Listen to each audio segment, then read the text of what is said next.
Hey Raiders, Jacko here with another Raid Shadow Legends video. So today we're going to do something a little bit different. Now it is going to be a champion guide, but hopefully, with our fingers crossed, it's going to be we're going to be able to show something rather drastic in the filming here. So let's hop in and find out. So the person we're going to do our guide on today is none other than one of the most recent ones I've gotten here, Skullcrusher. Now, Skullcrusher is an amazing champ, and the reason is he's one of the 3 champions in the game that has an ally counterattack ability. So let's go through his kit here. Oh, and the other 2 are legendaries, so he's the only one easily available that has this ally counterattack. So let's go through his kit here and see what we're working with. So on his A1, he's got Smash. Pretty simple, pretty straightforward. Attacks one enemy, places a 50% heal reduction debuff if the target's defense is lower than this champ. Now he is a defense-based champ, so we are going to try and build him with as much defense as possible. But when you're going up against bosses, he's probably not going to be landing that heal reduction anytime soon. This is where his action is at. This is the reason for Skullcrusher. It's the ability that makes him so good, and that's Stonewall. Places a 50%, so the big, ally protection buff on all allies except this champion for 2 turns. Places a counterattack buff on all allies except this champion for 2 turns. And places on an unkillable buff on this champion for 1 turn. So what does that mean? So the ally protection is going to help you out in regards to surviving everything that's happened. So when he's got that ally protect up, 50% of the damage on his allies is going away and it's going to him. And since he's got a really high defense, it's not going to be as much damage. Now, he puts a counterattack on all allies except for him for 2 turns. That's phenomenal. Like I said, only one of 3 characters currently in the game that puts a counterattack on more than just themselves. So that is incredible. Now, he's got an unkillable buff for 1 turn, which is going to help with the ally protect, but it does mean he's got a turn of taking lots of damage where he isn't unkillable. So that is a little bit of a weakness. Now, I do have him fully booked out so that Stonewall is on a 3-turn cooldown. He's an epic, which means his books are a little bit rarer, but this is brilliant because look at this.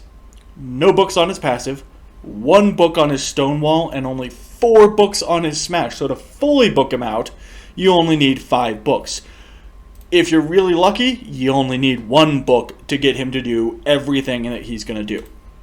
His passive here decreases the duration of all debuffs on this champion by 1 turn at the start of each turn. So if he takes a stun, he's not going to be losing a turn. Things like that. It's a really nice passive to just work with it, for this just to happen as it goes. I mean, it's not going to be game changing, but it is nice.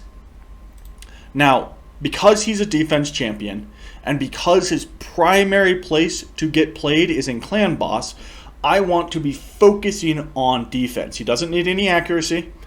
He can hit pretty well with good crit rate. However, I'm not focusing on crit rate. So because he's going into my clan boss team, I am doing 4 pieces of lifesteal gear and 2 pieces of defense gear here to keep pushing up that defense.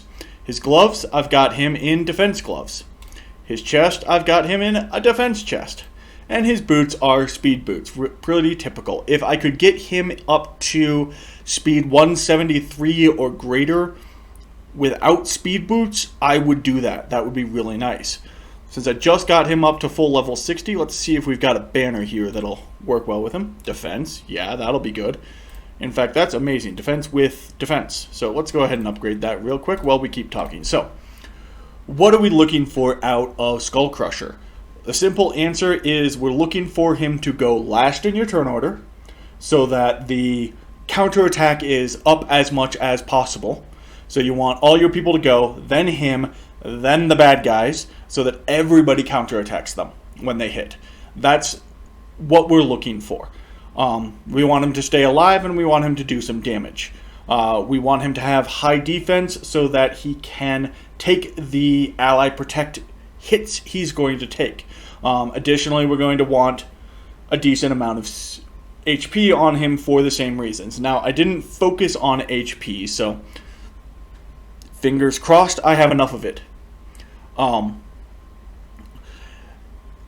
Counterattack is one of those abilities that we want to speed tune our team around. That being said, I don't have my clan boss team speed tuned around our Skullcrusher here, so... Oh, wrong button. So it's not going to be as optimal as it will be in the future. But for a team, or for a speed tune, I'm going to want him about 173 to 177 speed for Brutal and Nightmare Clan Boss. That's going to change when he hits Ultra Nightmare and such, but you can go to Deadwood Jedi's website and find out exactly what speeds you really need. So, overall stats, pretty simple. We've got 30k hit points. I really should buff that up. 3.5k defense. I'm really happy with that. Only 56 crit rate. He can hit pretty nicely hard if we could get that crit rate up a bit. He's actually got pretty good crit damage randomly. And then accuracy does not matter. So we're pushing speed up to 173 if you can get it. Or that's a primary. It's something I'm going to have to change in my setup. And then defense and hit points. Those are your top three. Masteries wise, pretty typical masteries. Go down the left side of the offense tree to get to War Master. And then pick up things like Tough Skin that'll give him defense. The really interesting ones are he doesn't get counterattack himself. So there are a few abilities here. A 50% chance to counterattack when this champion loses 25% or max 25% of their match HP or more from a single enemy skill. So these are things that we're doing to try to get him some counterattacks in as well. Why not? But otherwise, we're looking at health, we're looking at taking less damage, and receiving more healing, those sorts of things. But primarily down the left side of the tree. Now, Clan Boss has just reset. I have been working on Brutal Clan Boss. So what we're going to do is I've got two keys. This is my current team. So Purple Sentinel, Iron Brago, Stag Knight, Apothecary, and Frozen Banshee. So we're going to hop in and do as much damage as we can with our first key, and then we're going to switch out Apothecary here for my Skullcrusher, and we're going to see how much better things go. So let's go ahead and get this started. A nice little clan boss fight to start things off, and he is Void Affinity, so that's going to make things better. And instead of making you guys slog through the long way and watch this whole thing, you get to take the short path while I take the long path. And I will come back in just a few minutes when this is ending, and we'll take a look at where we are. So I'll see you in a couple. Alright, welcome back, Raiders. So we just finished up Clan Fight. It ended quite a bit faster than I expected it to at the end there, so sorry you didn't get to see the end. But here are the results. So with this team, we've got 11.08 million in total damage. And the key to look out for here is our Frozen Banshee. She's putting up 4.75k, well, 4.75 mil, not K, on her own. So let's go ahead and edit the team here. We'll pull out the Apothecary. We will toss in our newly minted Skullcrusher. And let's see how this changes. Now remember, we're not speed tuned yet. And when you do get to the point where you're speed tuning your groups, be it Clan Boss or be it any other place, remember to go in to your masteries and go and take out any of those masteries that might give random speed boosts, like a percentage chance at a speed boost on your characters. That'll completely mess up your speed boost and it won't operate the way you're expecting. Now, the point of having a speed boost up is so that you can reliably predict exactly what's going to happen in the combat. Your people are going in the same order every single time, and that can be very valuable for setting up teams, for knowing how you're going to do. For example, if I set up Sepulchre Sentinel here with a certain speed and made sure that everybody else's speeds were appropriate for that speed tune, she could have her block debuffs buff up every time that our clan boss here hit with the stun effect, and that would be invaluable to the team. no one missing a turn, nothing along those lines. So that's what you're looking at for a speed tune. Again, this is going to take, 4 or 5 minutes. You don't need to sit through that. I will come back in just a little bit and we'll see how we do with Skullcrusher in the mix.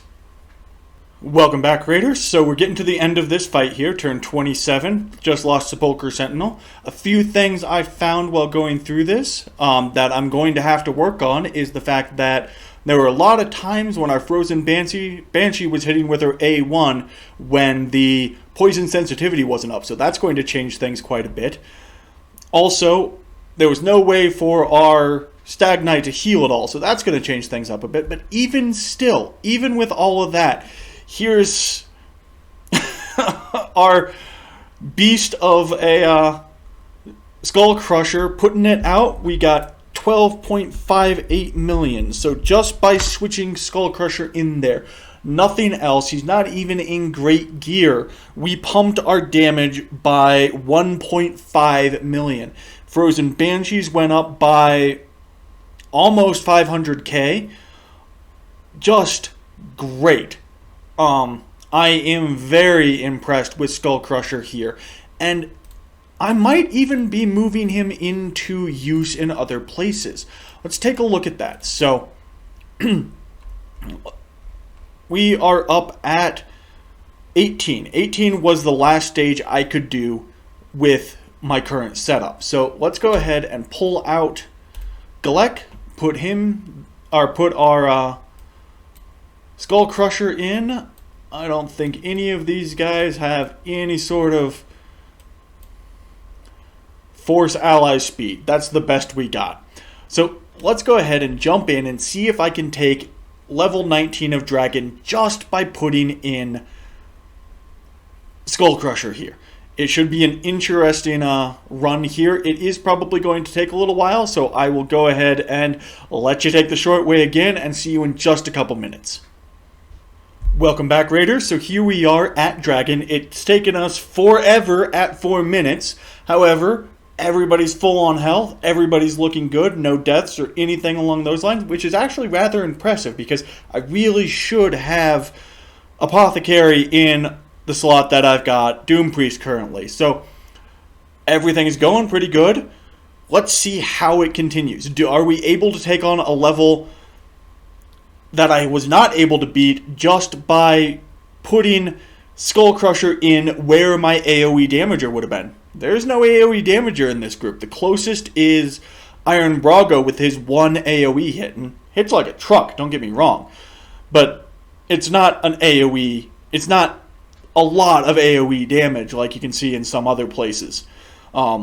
Everything's going good. We are not too damaged here. A little bit of damage. We've got some here and there. Now, one of the nice things is most of these characters are on lifesteal. So every time that counterattack procs, they're running out there and they're healing themselves. It's phenomenal. Just amazing. Now, I do have a little bit of a foot up on a lot of the players out there, and I know that, and that's my Cold Heart, who's doing just massive amounts of damage in this fight. She's probably going to double, triple, maybe quadruple the damage output of everybody else. But maybe you've got an Armiger, maybe you've got a Septimus if you're really lucky. But just the counterattack with the lifesteal, though, is keeping these champions nice and full up. And I don't think we've got any problems here taking out the Dragon. It's going to be a very long run. I wouldn't suggest doing this if you're trying to save time to get through your dungeons, but it's a successful run. And with Apothecary, it probably would have been a little bit faster and just a little bit better overall. He's a little bit better of a support champion for these kinds of things than Doom Priest is. But there you have it. Able to get through level 19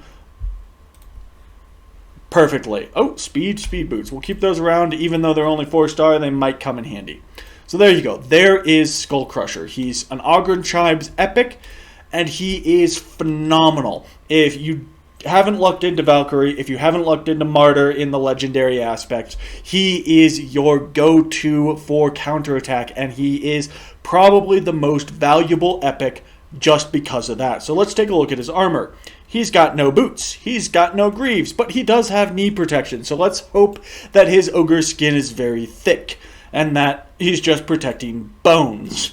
Otherwise, he's going to have a very bad day and is going to be crawling around the battlefield more than he struts around the battlefield. He's got a little bit of a leather drape here, but not much. He does have a good heavy chest plate, though it doesn't actually cover his chest. It's more of a belly plate. If you've ever seen any of the Warhammer Fantasy ogres there, it's a little bit reminiscent of that art style, with the really big stomach protection. However, it's nice, it's hard, it's metal, it's good. He's got interesting little van braces here, both sides. This side is massive and is almost trying to be a shield from the looks of it. I've seen shields like that. I don't use one. I don't think they're effective, but maybe he blocks a lot of blows with that part of his arm, in which case having it covered is a good thing. He has ascribed to the WoW era of pauldrons, which means that they are massive, they are decorational, they are absolutely ineffective. If you notice how much area is between his helm and that shoulder when he moves around, he's not actually protecting the shoulder. He's going to run that shoulder piece into his head. You can obviously see there with the axe up that the axe is going to be in the way, or the pauldrons are going to be in the way of the axe all the time. So, no good there. No gorget at all. In fact, he's leaving his whole upper body from the nipples up unprotected. Probably not great there, but he understands that the head is a vital point. That's pretty impressive. So we've got a nice full helm. It's got these kind of drapes down, which you see in several different styles throughout history. He's got what looks like likely articulated faceplate so that it can slide up and down. The gaps in it are a little bit big. A thrusted sword is easily going to get through those, so he's got some protection issues there. But he does have a leather... It actually isn't a drape from the helm. It's a leather protection for the back of the neck built off of this kind of shoulder piece here. That's an interesting addition. I'd build it off the helm because that allows me more movement in general. This is going to restrict the movement of his head. But it is good protection. So all in all, when it comes to Skullcrusher here's armor, I'm going to go ahead and only give him a 3 gourd. I don't think it's very well done. He's leaving a lot of places open to get hurt by. Weapons here, I'm not even going to talk about this little arm shield thing. That's really weird and is just going to get in the way. Otherwise, he's got a decent one-handed axe and an open hand so that he can use it two-handed. It's functional. It's got a very rough, brutish aesthetic to it, which fits with Ogren's tribe and the rest of his armor very well. So it's even aesthetically pleasing for that. But it's not very pretty. It's not very interesting. And he's got some serious red paint there. Now, I know, it's supposed to be blood, but come on. If any of you have seen blood after about 15-20 minutes, it turns brown when it dries. These bright red streaks here are not blood. It's obviously paint. I'm sorry, that's just the way it is. He's hanging out in his den. He probably hasn't butchered a lamb with his axe and then spread it over his armor. Maybe he does that on the battlefield with enemies, but this is paint. All in all, I'm going to give Skullcrusher here a 3 gourd on his weapon. Badassitude, he's got a reputation. He's got a name like Skullcrusher. Hopefully, it has more impact on the battlefield than a name like Taserface, but you never know. He could be laughed at by the entire Ogren tribe. If so, they're idiots, because he's an exceptional champ. So, in terms of badassitude, his effect on morale, because he does have the reputation of being an absolutely vital champ for so many places in the game, and we're going to translate that into him being known and renowned within the mythos of the game itself. We're going to go ahead and give Skullcrusher here a bad attitude of 4 gourds. Overall, aesthetically, not very pleasing in all honesty. I think they could have done a lot to make him quite a bit better, just by making these pauldrons tight onto his shoulders so that they're functional. Make this a shield and put it in his other hand rather than having it attached to his van braces. So all in all, aesthetically, I'm only going to give Skullcrusher here a 3 gourd. Now, that has nothing to do with his in-game mechanics rating, because that is through the roof. Just through the roof. So, if you get a Skullcrusher, build him. Put him in your clan boss team. Speed tune your clan boss team around him, and you will have great success. The only caveat to that is if you happen to have a man-eater and a pain-keeper and can put together an unkillable team, because that's the better route to go. So there you have it. There is one of my newest epics, and the absolute newest one that I've gotten to 6 stars, level 60, and he's going to be a massive improvement on my game. It's absolutely wonderful. You have a champion who has catapulted your progression. Let me know in the comments below. Maybe I've got them, and we'll be able to do a guide on them, and we can show other free-to-play players how good some of these champions really can be. Otherwise, as always, please remember to like, subscribe, and toll that bell. Let's get this channel really steamrolling here. It's gotten a lot of good feedback lately. And please, start a conversation in the comments. I would love to hear your thoughts about Skullcrusher, other champs, clan boss, any of that. Otherwise, we'll see you next time on Jacko's Raider Rants.